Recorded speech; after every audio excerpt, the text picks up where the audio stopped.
Alors, on commence la session d'aujourd'hui et on va voir un petit peu ce qu'on peut manifester en soi, comme je disais juste avant l'enregistrement, hein, par rapport à des attitudes qui vont aussi nous permettre de mieux passer, de mieux vivre aussi les changements qui sont à l'intérieur des saisons, qui sont aussi nos saisons personnelles, mais sur lesquelles on a aussi beaucoup de déséquilibres, des balancements, et d'une certaine manière, peut-être on a certaines fatigues, hein, qui s'accumulent. Donc ça se peut aussi qu'on puisse se retrouver en manque de sommeil, tout comme certaines fois en manque d'énergie, un peu plus en apathie.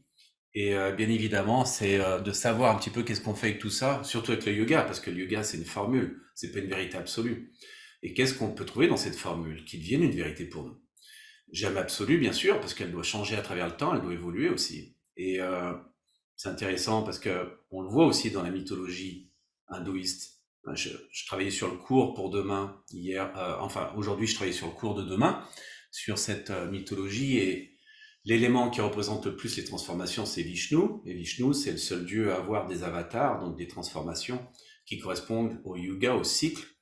Et dans ces cycles il va y avoir différentes, comment on pourrait dire, interaction en fait avec des événements qui sont toujours changeants, évoluants, et la forme de Vishnu doit changer pour pouvoir les résoudre. Ce qui veut dire que nous aussi, on doit changer de forme de temps en temps, on doit changer de capacité, on doit changer d'option, on doit changer de direction, mais on doit aussi trouver des qualités qui correspondent à ce qu'on fait face. On peut pas être dans la même forme.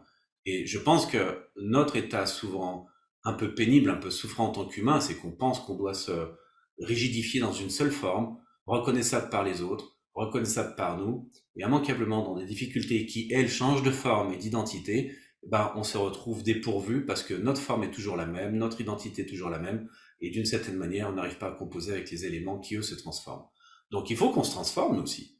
Il faut qu'on puisse, d'une certaine manière, comme le serpent, changer de peau. Il faut qu'on puisse aussi sortir un petit peu de sa carapace comme la tortue. Il faut qu'on puisse aussi enclencher tout un mouvement de compréhension qui nous amène à d'autres formes de qualité, sans pour autant trahir ce qu'on est, mais reconnaître qu'on a plus qu'une seule forme et une seule qualité et une seule possibilité. On a une multitude de possibilités, de voies d'accès, de discernement et de transformation.